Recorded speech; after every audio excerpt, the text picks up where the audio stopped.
We have been talking about planning in a lot of other earlier episodes. Planning is a key stage in the execution life cycle. The planning inputs go into the build phase, and that's based on those plans the whole project is executed. The inputs to the planning come from the initiation phase, where the strategic initiative is conceptualized. I'm repeating this from my earlier episodes because this is very relevant for what we are going to discuss today. Welcome to this episode of Career Refresh series. We will continue our discussion on execution lifecycle, and today we will decode planning. So for me, what works is to begin with the end in mind. Does that sound familiar?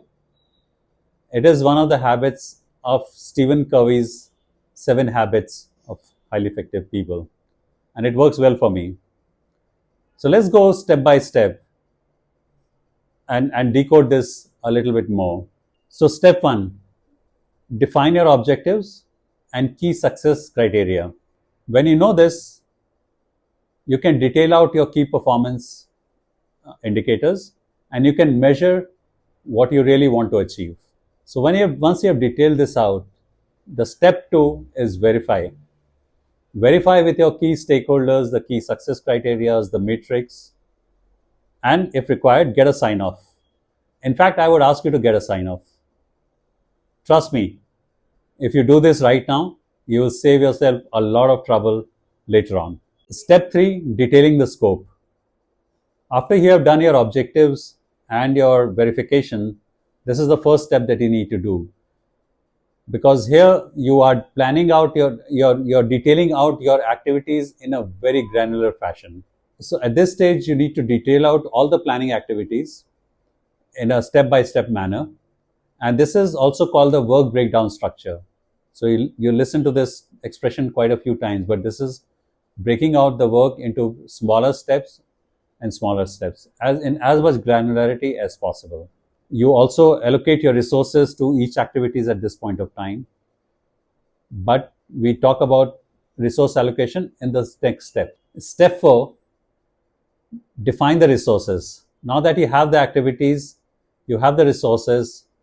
And when I talk about resources, it means capabilities, material, people, time. So these are all the resources that you need to finish your project. What you will also realize in this step is about the constraints that you have, and that all of this then goes to the next step, which is when you define your schedule. In step 5, you define your schedule and the expected timelines. You have the resources, you have the scope, you know the constraints. So you can build your activities either in parallel or in series depending on the constraints.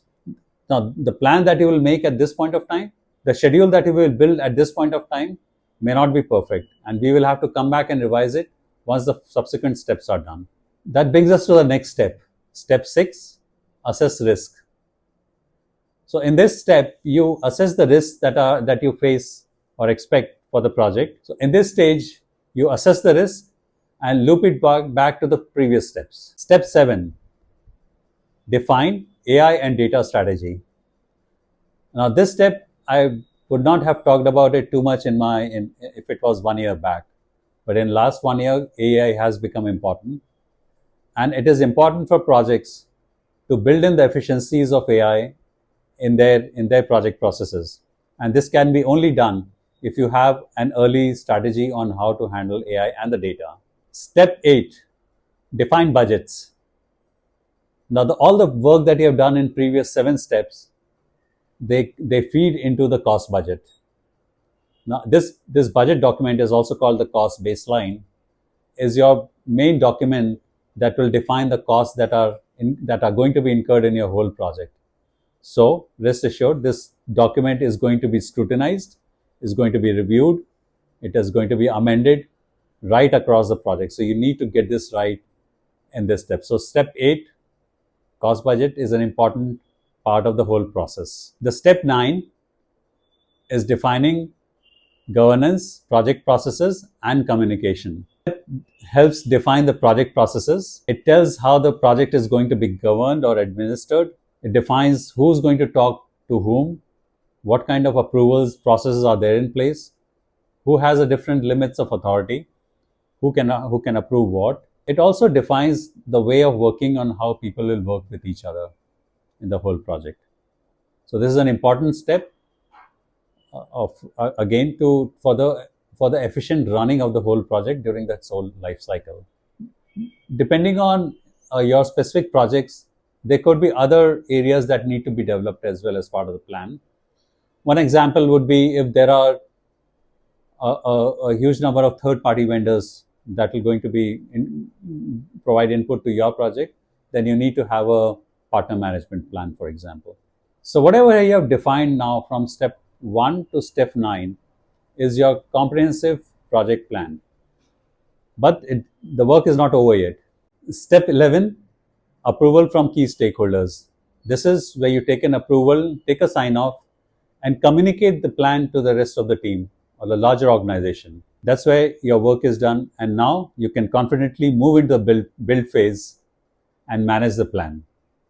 Now, the steps that I have highlighted here are not set in stone. Every strategic initiative can have its own flow. The execution leader can define at the start how the flow will work. The only thing important is that there is a flow and a rhythm which works for the execution team. Thank you for watching. Till next time, this is Anurag Bhatnagar.